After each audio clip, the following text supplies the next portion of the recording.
अस्सलाम वालेकुम नाजरीन, उम्मीद है आपको हमारी वीडियोस पसंद आती होंगी। बर वक्त वीडियोस देखने के लिए सब्सक्रिप्शन के बटन को प्रेस करें और बेल आइकन को दबाना मत भूलें। आइए चलते हैं अपने बकिया हिस्से की तरफ।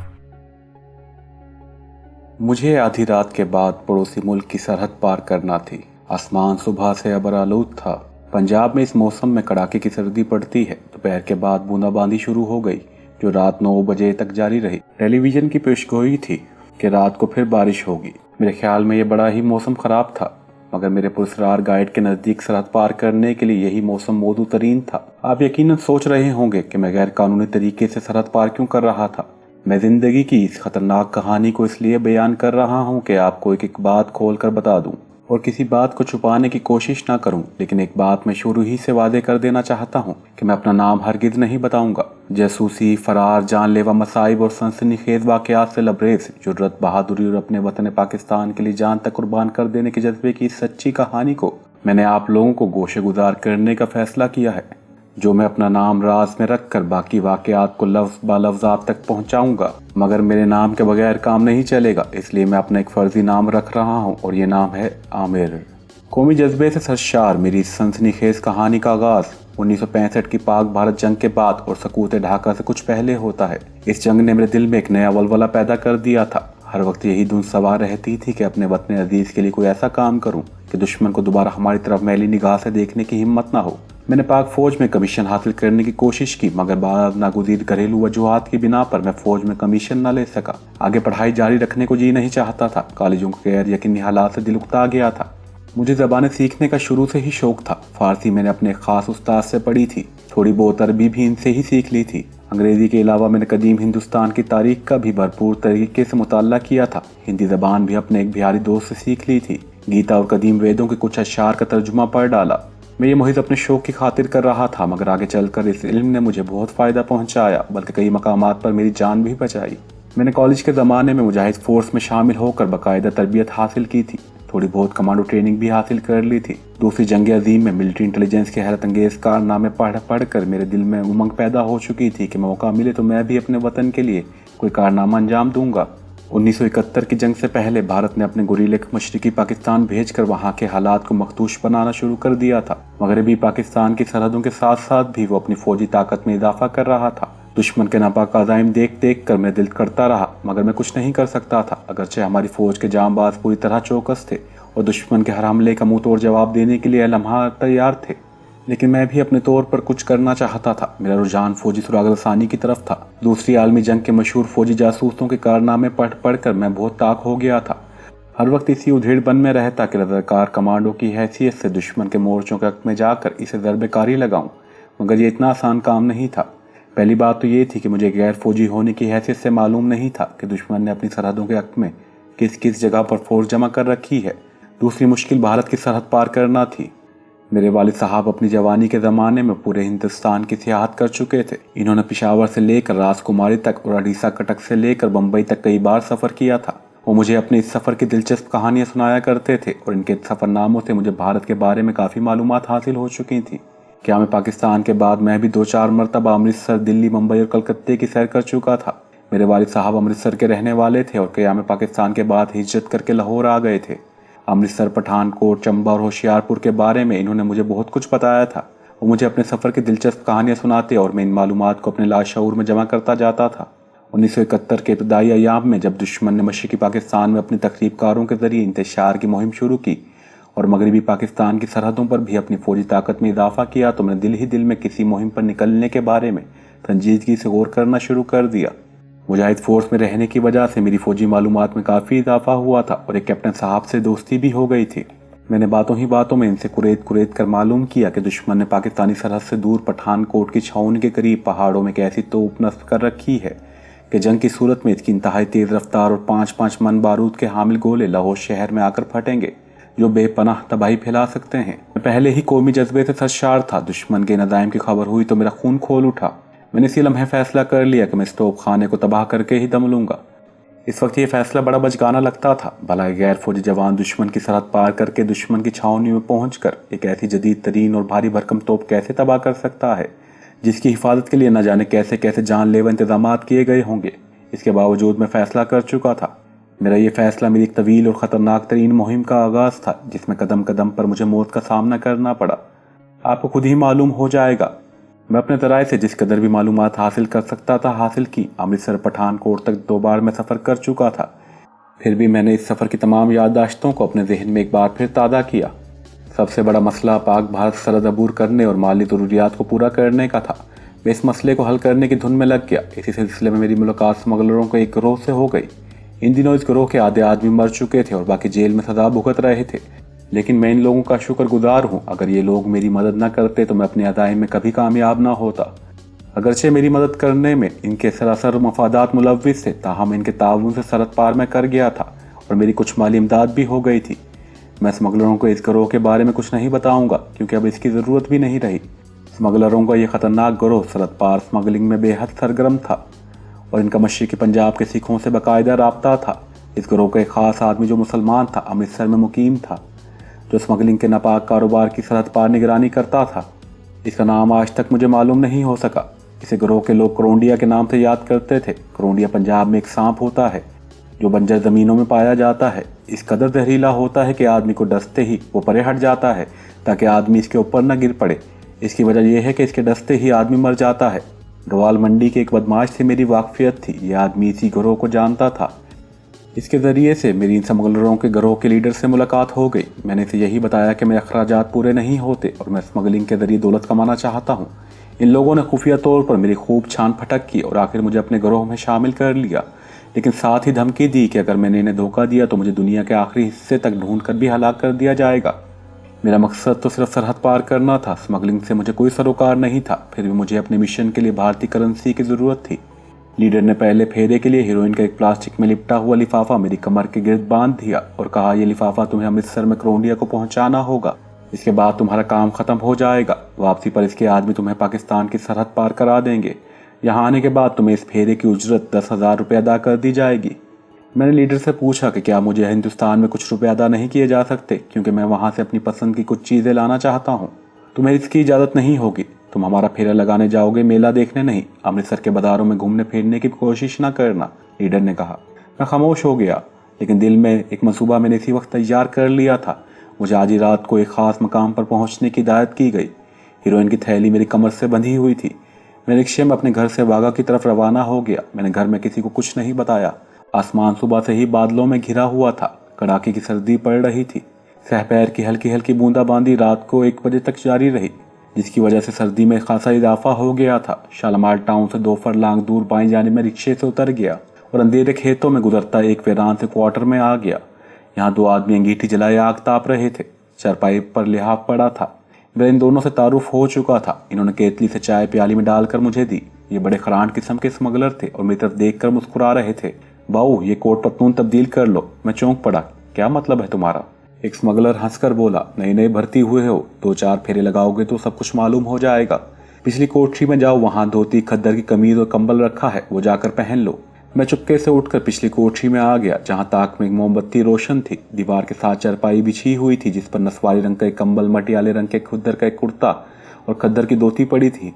मैंने देहाती लिबास पहन लिया, बूट उतार कर देहाती वजह की जूती पहनी और कंबल ओढ़कर स्मगलरों के पास वापस आ गया। वो मेरी तरफ देखकर मजाक के अंदाज में हंसने लगे। अब आए हो तुम असली जून में, बैठो यहाँ। मैं खामोशी से अंगीठी के पास बैठ गया और चाय पीने लगा। एक स्मगलर सिगरेट सुलगा कर बोला, सौदा कहाँ है? मेरी कमर के गिर्द लिपटा हुआ है, मैंने कहा। स्मगलर खामोशी से सिगरेट पीता रहा। क्वार्टर के छोटे कमरे की फिजा बड़ी बोझल थी।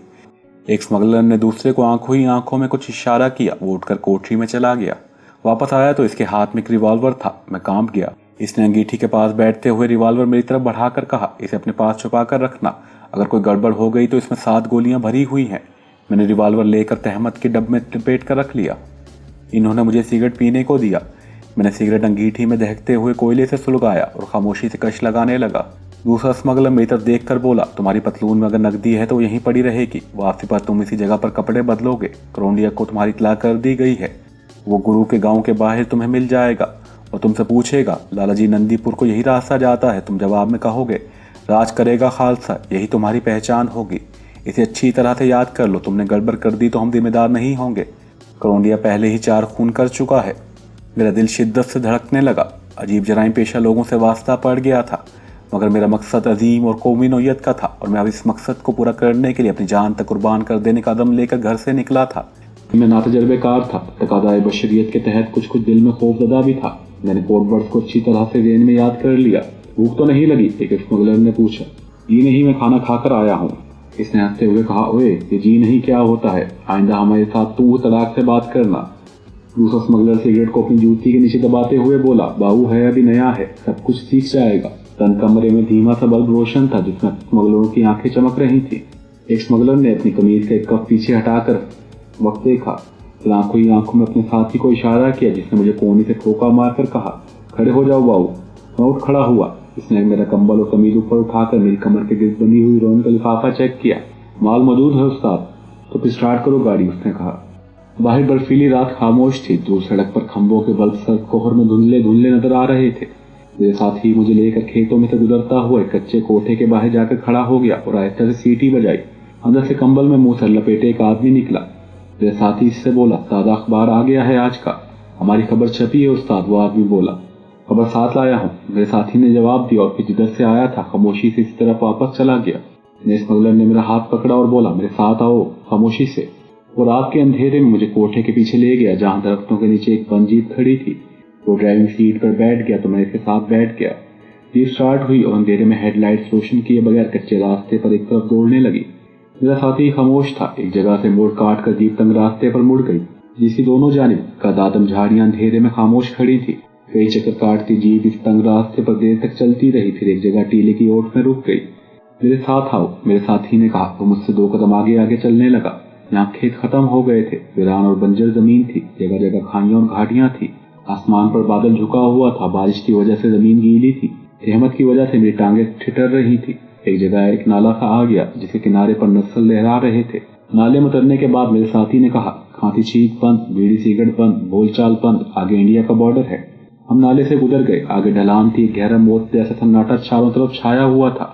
अचानक एक तरफ रोशनी हुई। मेरे साथी ने मुझे पीछे नाले की तरफ खींच लिया। हम झाड़ियों के पीछे बैठ गए। मेरा दिल जोर जोर से धड़क रहा था। रोशनी माएं जानिब से आ रही थी। करीब आई तो मालूम हुआ कि एक जीप थी। जीप तेजी से गुजर गई। हमारी बॉर्डर पुलिस। शीख, बोलना नहीं, आओ, मेरा साथी बुलबुलाया। जीप की अक्पी सुर्ख बत्ती अब अंधेरे में बुझी बुझी सी नजर आ रही थी। इसने मेरा हाथ थाम लिया। वो झुक गया था, मैं भी झुक गया। भागो। हम दोनों जितनी तेज दौड़ सकते थे झुके झुके दौड़ते चले गए और दूर से राइफल का फायर सुनाई दिया। हमने खाली मैदान अबूर किया तो मेरा साथी मुझे खींचता हुआ एक दरख्त के नीचे ले गया और हम वहां जमीन पर बैठ गए। इसने सरगोशी में कहा, हम इस वक्त इंडिया की जमीन पर हैं। वो अंधेरे में चारों तरफ देखता रहा, फिर मेरी कलाई पकड़कर उठा और तेज तेज कदमों से एक तरफ चलने लगा। हम एक नहर के किनारे पहुंच गए। नहर पार करके मुझे पहली बार दूर अंधेरे में 2-4 बत्तियां झिलमिलाती नजर आईं। मेरा साथी रुक गया। वो सामने गुरुस्लानी गांव की रोशनियां हैं। इसी गांव के बाहर तुम्हारा साथी मिलेगा। अब मेरी ड्यूटी खत्म, आगे तुम्हारा काम शुरू हो जाता है। ये कहकर वो इतनी तेजी से अंधेरे में गायब हो गया कि मैं देखता ही रह गया। मुझे पहली बार खतरनाक तन्हाई और शदीद सर्दी का एहसास हुआ। मैंने कंबल को अपने जिस्म और मुंह सर के गिर्द अच्छी तरह से लपेटा और खुदा का नाम लेकर गांव की तरफ चलने लगा। भरा हुआ रिवाल्वर मेरी डब में था। हीरोइन की थैली मेरे कमर के गिर्द बंधी थी। यकायक मुझे बातों की आवाज सुनाई दी। 2 आदमी पंजाबी में बातें कर रहे थे। मैं खेत की दूसरी तरफ आकर थोड़ा सा आगे होकर बढ़ा तो बाएं जानिब 2 साए नजर आए। वो आपस में खेतों में पानी लगाने के बारे में बातें कर रहे थे। जबान से अंदाजा हो रहा था कि वो सिख हैं। मैं दरख्तों के पीछे से होकर रात के अंधेरे में आगे निकल गया। अगर आप लाहौर से बदरिया ट्रेन इंडिया गए हो तो आपको याद होगा कि वाघा से आगे भारत का इलाका शुरू हो जाता है। फिर अटारी का रेलवे स्टेशन आता है जो किसी जमाने में बड़े बड़े सिख जागीरदारों का गढ़ था। इसी बस्ती को महाराजा रंजीत सिंह के एक सिख जनरल शाम सिंह अटारी ने आबाद किया था। क्या में पाकिस्तान के बाद बॉर्डर पर वाक़या होने की वजह से अटारी की हवेलियां वीरान हो गईं। सिख अपनी जमीनें फरोख्त करके बड़े शहरों की तरफ चले गए। अटारी से आगे गुरु सतलानी का छोटा सा गांव आता है। क्या में पाकिस्तान से पहले भी यहाँ रेल बहुत कम खड़ी होती थी। इस गांव के आगे रेलवे स्टेशन आता है। फिर 6 हरट्टा और इसके आगे अमृतसर का शहर आ जाता है। गुरु सतलानी छोटा सा सिखों का गांव है जहाँ काश्तकार ही रहते हैं। गांव के बाहर जाली के खंभे पर एक बल्ब रोशन था जिसकी रोशनी सर्द रात के कोहरे में कपकपाती महसूस हो रही थी। मैं तरकारियों के खेत में से गुजर रहा था। मैं यूं जाहिर कर रहा था जैसे मैं भी किसान हूँ और रात को अपने खेतों में पानी लगाने आया हूँ। गांव के कच्चे मकान अंधेरे में और सर्दी में डूबे हुए थे। गांव के कोने के करीब ईंटों का एक वीरान भट्टा था। मैं वहां पहुंचा तो अचानक कंबल पोश साया निकलकर मेरे सामने आ गया। लाला जी, नंदीपुर को यही रास्ता जाता है। मैं समझ गया कि यही करोंडिया नाम का स्मगलर है जो मेरी पेशवाई के लिए आया है। मैंने जवाब में कहा, राज करेगा खालसा। वो आहिस्ता से मेरे करीब आ गया। चेहरा कराओ, मैंने कंबल से मुंह खिसका दिया। मेरे साथ आ जाओ, इसने कहा। गांव के मकान नींद में डूबे हुए लगते थे। कच्चे रास्ते में बारिश की वजह से कीचड़ हो गया था। हम गांव से निकलकर एक सड़क पर दरख्त के नीचे खड़े हो गए। मेरे नए स्मगलर साथी करोंडिया ने कहा, यहाँ मेरा नाम पुरुषोत्तम दास है, मुझे सब पुरुषो कहते हैं। तुम्हारा नाम क्या है? आमिर, मैंने जवाब दिया। रात के 2:45 बज रहे थे। अटारी से एक बस 6 हरट्टा के कारखाने के लिए मजदूरों को लेकर आने वाली थी। हम इसमें बैठकर 6 हरट्टा जाएंगे। तुम कोई बात ना करना, इनकी पंजाबी लाहौर वाली पंजाबी से बहुत मुख्तलिफ है। थोड़ी देर में एक बस की रोशनी सड़क पर झलकने लगी। करोंडिया सड़क के पीछे खड़े होकर जोर जोर से हाथ हिलाने लगा। बस हमारे करीब आकर रुक गई। सिख ड्राइवर ने बुलंद आवाज में कहा, ओए कित्थों आ गए हो तुम दोनों?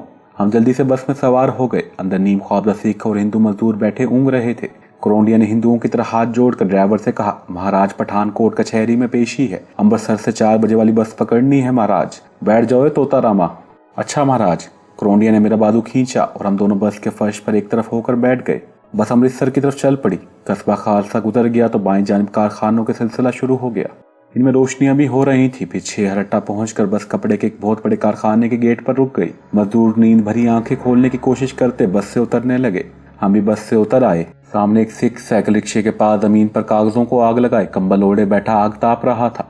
करोंडिया ने इसके पास जाकर कहा, सरदार जी शहर चलोगे? 2 रुपये होंगे महाराज। हम साइकिल रिक्शा में कंबल लपेट कर बैठ गए। 6 हरट्टा से अमृतसर जाने वाली सड़क खासी लंबी थी और दोनों जानिब शीशम के गुंजान दरख्त खड़े थे। सड़क सुनसान थी। सख्त सर्दी में दरख्तों के नीचे धुंध जमा हो रही थी। कारखानों के ठटरे हुए मजदूर साइकिलों पर सवार करीब से गुजर जाते थे। अमृतसर का रेलवे स्टेशन आ गया। इंजन के शनट करने की आवाज आ रही थी। स्टेशन पर बत्तियां भी जगमगा रही थी। सर्दी की वजह से स्टेशन के सामने वाला अहाता वीरान था। दूसरी जानिब प्रिंस और अशोक होटल के बाहर अलाव रोशन था और रेलवे के कुली आग ताप रहे थे। एक साइकिल रिक्शे वाले ने फूली हुई सांस में पूछा, शरीफपुरे जाओगे या हाल बाजार? सामने 2 पुल आ गए थे।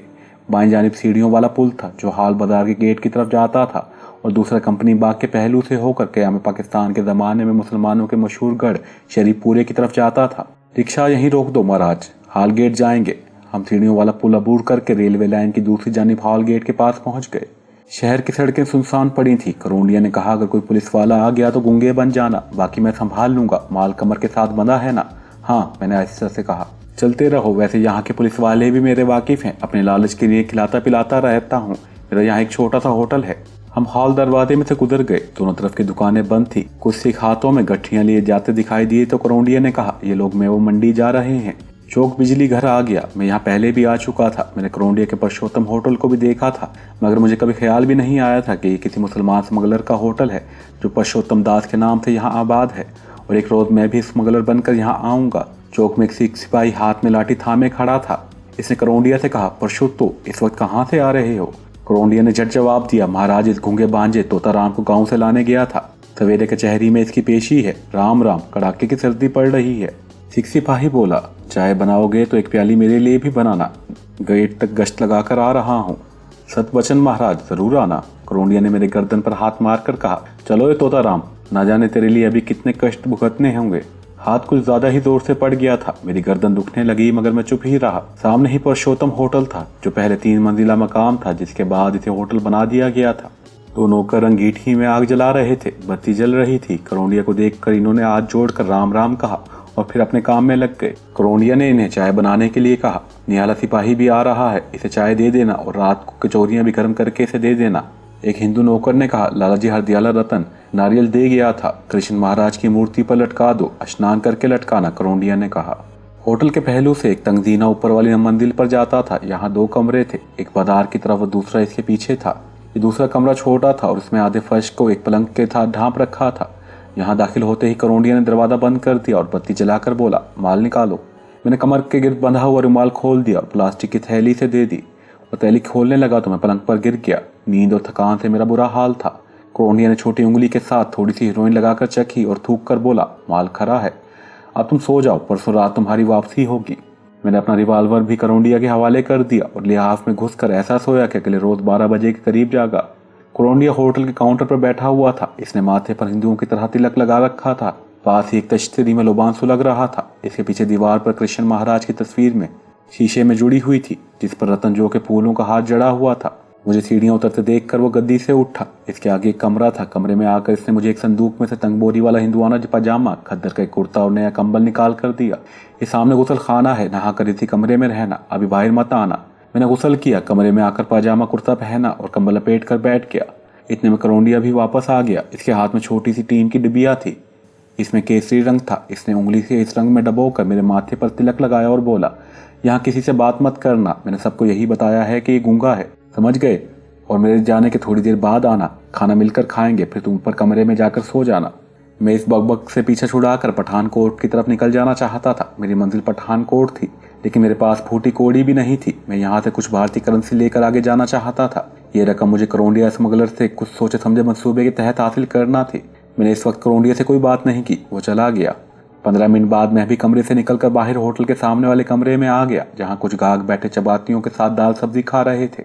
कांति की छोटी छोटी प्यालियों में दाल और सब्जी पड़ी थी। भूख से मेरा बुरा हाल हो रहा था।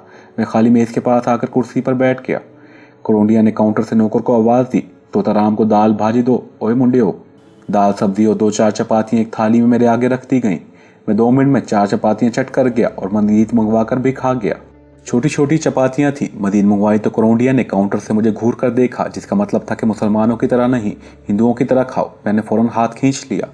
खाने के बाद मैं जीना चढ़कर ऊपर वाले कमरे में चला गया। पलंग पर लेटा तो एक बार फिर नींद ने मुझ पर हमला कर दिया। मैं शाम तक सोता रहा। उठा तो 6 बज रहे थे। बाजार की दुकानों में मोमबत्तियाँ रोशन थी। करौंडिया एक कीमती धस्सा ओढ़े होटल के बाहर खड़ा नौकरों से सीढ़ियाँ धुलवा रहा था। मुझे देखकर इसने इशारे से करीब बुलाया और मेरे कंधे पर हाथ डालकर नौकरों से बोला, मैं तोताराम को डॉक्टर के पास ले जा रहा हूँ, पीछे ख्याल रखना। वो मुझे लेकर बाजार में से गुजरता हुआ रामबाग की तरफ चला। रामबाग से कुछ फासले पर पुराना गिरजा घर था, जिसके हक में गंदे नाले के साथ साथ एक कच्चा रास्ता शरीफपुरे की तरफ जाता था। सर्दियों की शाम को सुरमई अंधेरा फैला हुआ था। हम इसी रास्ते पर चलने लगे। करौंडिया कहने लगा, परसों रात में तुम्हें लेकर 6 हट्टा जाऊंगा। वहां से ट्रेन में बैठकर हम गुरु रस्तानी जाना होगा और फिर तुम सरहद पार कर जाओगे। लीडर को जाकर कहना कि माल पहुंचा दिया गया है, रकम मैंने वसूल कर ली है। इसमें से आधी रकम का माल खरीद कर स्मगल करवा दूंगा और आधी रकम कराची वाले सेठ को पहुंच जाएगी, वो वहां से वसूल कर ले। मैंने करौंडिया से कहा, मुझे लीडर लाहौर वापस पहुंचकर इस पहरे के 10,000 रुपये देगा, मगर मैं चाहता हूं कि आधी रकम मुझे इंडिया में अदा कर दी जाए, ताकि मैं यहाँ अपनी मर्जी की कुछ चीज़ें खरीद कर साथ ले जाऊँ।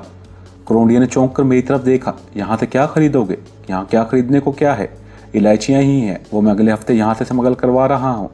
मैं अपनी भाभी और बहन के लिए 2-4 कीमती बनारसी साड़ियाँ खरीद कर ले जाना चाहता हूँ, मैंने कहा। करौंडिया ने सर्जिश के अंदाज में कहा, तुम नए नए इस काम में पड़े हो, ये ख्याल दिमाग से निकाल दो। क्या तुम अपने साथ हमें भी पकड़वाना चाहते हो? खामोशी से परसों रात वापस सरहद पार करके जाओ, अगले फेरे पर आओगे तो देखा जाएगा। चलो अब वापस होटल चलते हैं, मुझे भूख लग रही है। हम वापस चल दिए। अब मैं तेजी से एक नए मंसूबे पर गौर करने लगा था। मैं अपने हक इस बदमाश स्मगलर के पास छोड़कर नहीं जाना चाहता था। वैसे भी मुझे रुपयों की कदम कदम पर ज़रूरत थी और इस वक्त मेरी जेब में वाकई एक फूटी कौड़ी भी नहीं थी। होटल पहुंचकर मैंने इकट्ठे बैठकर खाना खाया। खाना क्या था? बस वही दाल सब्जी, छोटी छोटी चपातियाँ थी। इस पर भी पाबंदी ये लगा दी गई थी कि मुसलमानों की तरह ना खाऊं, हिंदुओं की तरह खाऊं और भूखा रहूं। खाने के बाद मैंने करौंडिया से कहा, मैं इंडियन फिल्म देखना चाहता हूँ। इसने गुस्से से मेरी तरफ देखा और कहा, पाओ तुम यहाँ स्मगलिंग का फेरा लगाने आए हो, ये तुम्हारा पहला फेरा है, अनाड़ी हो, अभी कच्चे हो। किसी को शक हो गया तो अपने साथ मुझे भी मरवा दोगे। जाओ ऊपर जाकर खामोशी से सो जाओ। मेरा टारगेट अब ये करौंडिया स्मगलर ही था। मैं वही रात के 12 बजाने के लिए सिनेमा जाना चाहता था, क्योंकि करौंडिया ने मुझे बताया था कि वो रात 12 बजे होटल बंद कर देता है। सिनेमा जाने की इजाज़त ना मिलने पर मैंने अमृतसर शहर की सैर करने की इजाज़त चाही, मगर वो मुझे अकेला होटल से बाहर कदम रखने की भी इजाज़त नहीं दे रहा था। मैंने बेहतर यही समझा कि चुपके से कमरे में जाकर लेट जाऊं। चुनाचा मैंने ऐसा ही किया। मैं गर्दन तक लिहाफ ओढ़ कर पलंग पर लेटा हुआ था कि करौंडिया का एक आदमी कमरे में आया। उस आदमी ने भी हिंदुआना लिबास पहन रखा था और माथे पर तिलक लगा हुआ था। मैं जाग रहा था। करौंडिया ने इस आदमी का चेहरा दिखाते हुए कहा, शाहबू ये बाऊ है, इसे परसों रात बॉर्डर क्रॉस कराना होगा। शाहबू ने झुककर मुझे गौर से देखा और बोला, बाऊजी कभी पहले बॉर्डर क्रॉस किया है? करौंडिया कहने लगा, ओ नहीं यार, ये इसका पहला फेरा है, आहिस्ता आहिस्ता सब कुछ सीख जाएगा, आओ मेरे साथ। वो दोनों कमरे से निकल गए। इस वक्त रात के 9 बजे थे। कमरे में पुरानी तर्ज की सिंगार मेज भी पड़ी थी। उसके ऊपर एक टाइम पीस रखा था। मैं इसकी सेकंड की सुई को आहिस्ता आहिस्ता हरकत करते देख रहा था। मैं बहुत कुछ सोच रहा था। जब घड़ी ने 10 बजाए तो मैं पलंग से उठा और कंबल ओढ़कर नीचे आ गया। करौंडिया काउंटर पर बैठा रजिस्टर पर हिसाब किताब लिख रहा था। 2-3 गाहक बैठे चाय पी रहे थे। इनमें एक सिख सिपाही भी था। मैं खाली मेज पर जाकर बैठ गया। करौंडिया ने मुझे घूर कर देखा, फिर नौकर से कहा, ओए तोताराम को चाय दो। हिंदू मुलाजिम ने चाय की प्याली मेरे सामने लाकर रख दी। मैं खास निगाह से काउंटर का जायजा ले रहा था। मैं एक निहायत अहम मौके की तलाश में था जो मुझे नहीं मिल रहा था, मगर खुशकिस्मती से सिख सिपाही ने उठते हुए कहा, परशुत्तू मेरे साथ चलकर बंसी लाल को कहो कि सवेरे मामले को हल कर ले, वरना इसकी खैर नहीं। करोंडिया ने सिख सिपाही की तरफ देखा और बोला, महाराज वो एतबारी आदमी है, तुम फिक्र न करो। परशुत्तू मेरे सामने चलकर बात करो, उस सिख सिपाही ने कहा। करोंडिया ने मेरी तरफ देखकर इशारे से मुझे बुलाया। मैं चाय की प्याली उठाई इसके पास चला गया। इसने चूंकि मुझे वहां गूंगा मशहूर कर रखा था, इसलिए इशारों से समझाया कि कुछ देर के लिए काउंटर संभालूं, मैं अभी आता हूं। मैं काउंटर के पीछे रखी गद्दीदार ऊंची कुर्सी पर बैठ गया। करोंडिया सिख सिपाही के साथ चला गया। मैंने गहरी निगाहों से इर्द गिर्द देखा। 2 ग्राहक कोने वाली मेज पर बैठे चाय पीते हुए बातों में मसरूफ थे। होटल का एक मुलाजिम कोने वाले नलके पर गर्म पानी से प्याले और कांचे की थालियां धो रहा था। मैंने आहिस्ता से काउंटर के नीचे वाले दराज खोला। इसमें एक चाकू, पेंसिल, कागज और एक कॉपी पड़ी थी। मैंने मजीद नीचे वाली दराज खोली तो मेरे जिस्म में खुशी की एक लहर दौड़ गई। एक दराज में पीछे की तरफ नोटों की गड्डी रखी हुई थी। ये 100 के भारतीय नोट थे। मैं काउंटर पर कंबल डालकर झुक गया। नीचे हाथ डालकर मैं नोटों की गड्डी निकाल ली और अपने कुर्ते की जेब में रख ली। अब मैं वहां से जितनी जल्दी हो सके फरार हो जाना चाहता था। करोंडिया किसी वक्त भी आ सकता था। मैं आहिस्ता से उठा और काउंटर के सामने टहलने लगा। मैंने सिगरेट सुलगा लिया और सुकून से टहलता हुआ होटल की सीढ़ी से उतरकर बाजार में आ गया। मैं जाहिर कर रहा था जैसे मैं सामने वाली दुकान पर पान खाने जा रहा हूँ। सर्दी की वजह से बाजार खाली था। पान वाले हिंदू की दुकान खुली हुई थी। 2-3 ग्राहक खड़े थे। जिधर करोंडिया गया था मैं उल्टे रुख रामबाग की तरफ, चौक की तरफ चल दिया। चंद कदम आहिस्ता आहिस्ता चलने के बाद मैंने अपनी रफ्तार तेज कर दी और रामबाग के चौराहे में पहुंच गया। दाईं जानिब रामबाग का पुलिस स्टेशन था, जिसके बाहर एक सिख सिपाही राइफल थामे पहरा दे रहा था। मैं खामोशी और बेनियादी से गुजरकर गिरजाघर के गंदे नाले पर पहुंच गया। लंबे लंबे डिग भरता हुआ मैं गंदे नाले के पहलू से होकर जीटी रोड पर आ गया। यहाँ दुकानें बंद थीं। सड़क पर कभी कभी कोई मुसाफिर बस या साइकिल रिक्शा गुजर जाता था। मैं अच्छी तरह जानता था कि किसी वक्त भी करोंडिया मेरी तलाश में निकल खड़ा होगा और वो मुझे हलाक करने से भी गुरेज नहीं करेगा।